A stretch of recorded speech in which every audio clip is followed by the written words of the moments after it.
Oke, juragan maupun calon juragan, kali ini saya akan menguras kolam ikan koi gan. Ini udah 6 bulan tidak ada pergantian airnya gan. Nah, kita cobakan apakah chambernya udah keruh. Kita buka aja kan satu persatu tutup dari chamber ini. Nah, kolam ini bertema dengan batu alam kan. Jadi semua itu menggunakan batu alam. Jenis batu alam ini batu alam andesit kan. Kita bikin tutup chambernya itu 40 kali 60 cm kan. Biar buat mengangkat itu enteng. Oke, ini ada beberapa chamber. Yang pertama buat endapan, chamber biologis, mekanis, dan tempat pompa ini kan. Nah, tempat pompa ini ada tempat buat pembuangan dari chamber-chamber ini yang kita tutup dengan pralon. Untuk mengurasnya tinggal kita buka aja kan pralon yang ada di ujung itu. Oke kan, langsung kita eksekusi, kita ambil dan kita bersihkan chamber mekanisnya kan. Ini ada beberapa pralon untuk aksesoris perawatan kolam. 3 pralon besar itu berfungsi untuk menguras air dari chamber-chamber ini kan, yaitu ada terdiri dari chamber mekanis 1, biologisnya ada 2 kotak gan atau 2 bagian.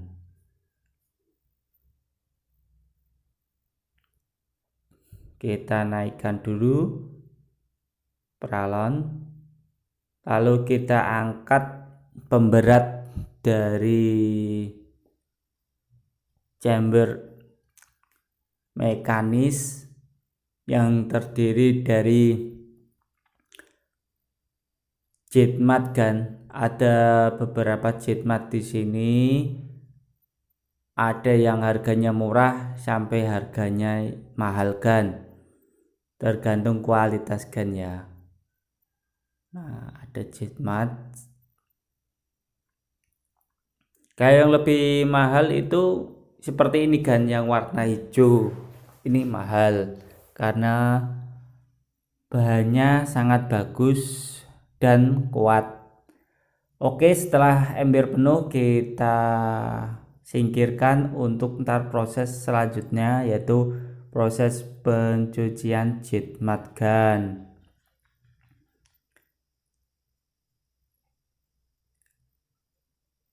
Oke kan, kita kuras lagi.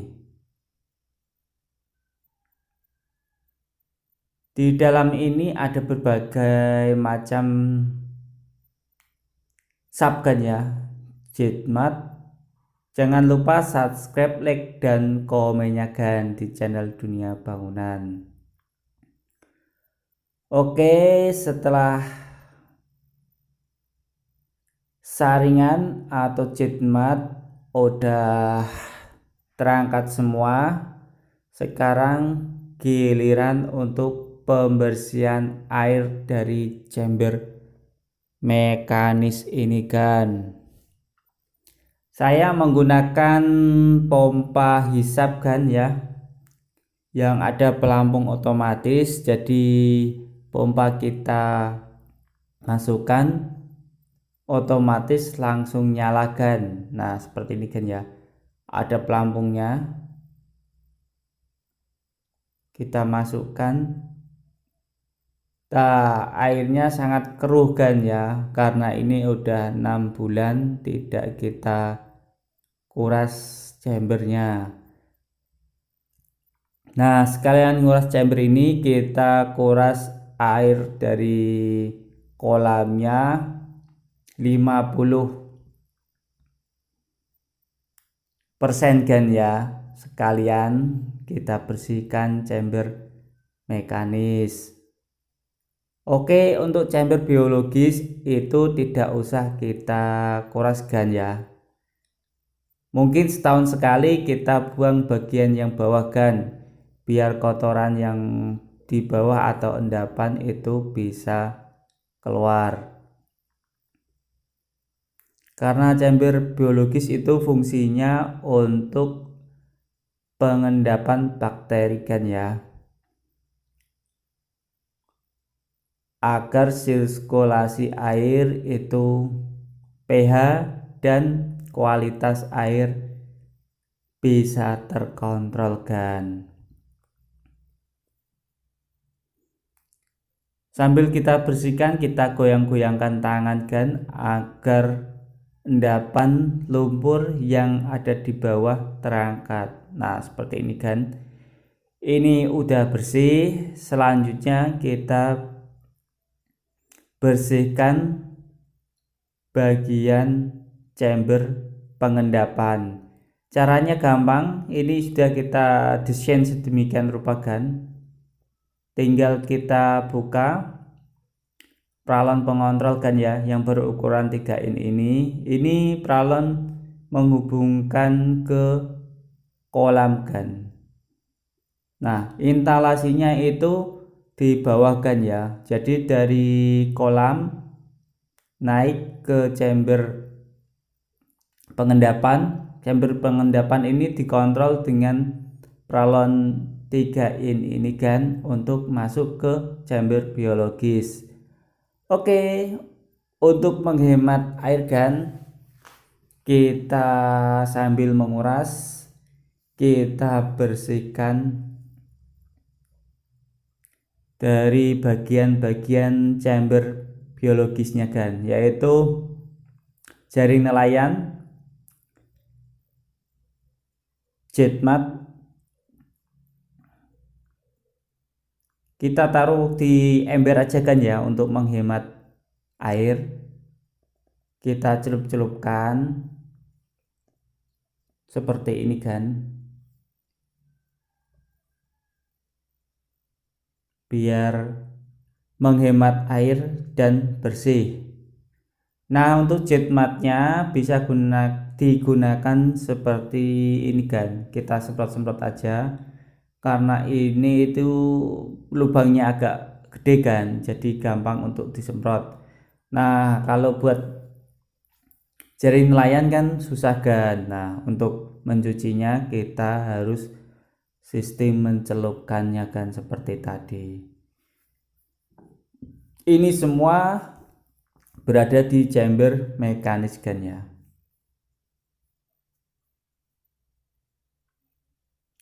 Ada 20 sub jet mat kan ya. 1 sub jaring nelayan dan 1 sub itu busa halus kan.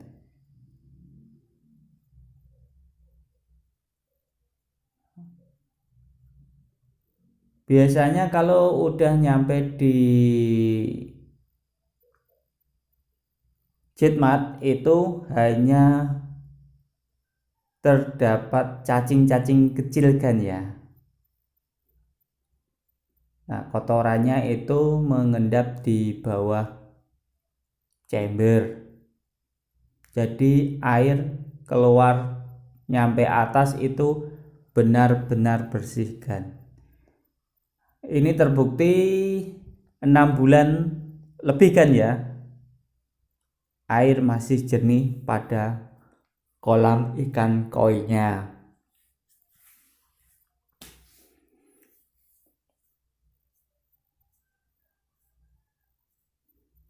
Nah, untuk jaring nelayannya seperti ini kan, kita celupkan aja karena dia kan di dalam. Kalau kita semprot itu bagian dalamnya tidak bersih, jadi sebaiknya seperti ini.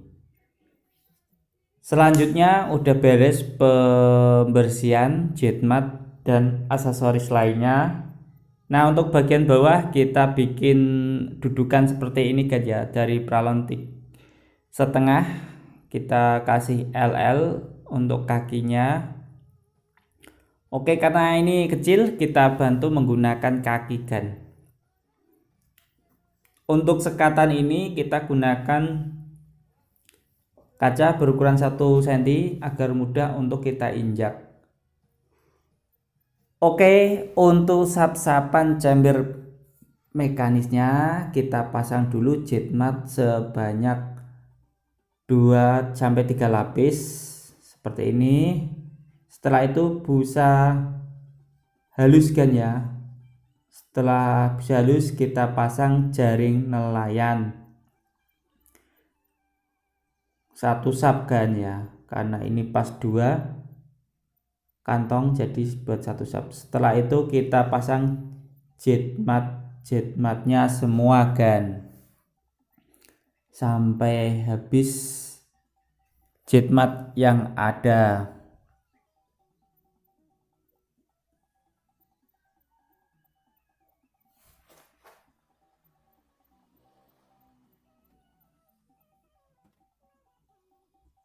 Sebenarnya pergantian ini 1 tahun itu berani kan, kalau udah sesuai dengan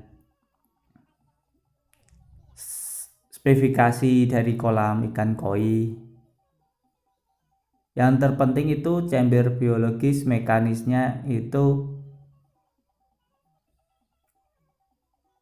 3/4 dari kolam ikan koi kan. Kalau chambernya udah mencukupi seperti itu, 1 tahun itu bisa nguras 1 kali kan. Oke, ini bentuk chamber mekanis udah oke. Sekarang tinggal proses pengisian air gan. Untuk pengisian airnya sebaiknya kita masukkan ke lubang ini gan, karena lubang ini langsung menuju ke lubang chamber mekanis agar air tersaring dengan chamber mekanis gan.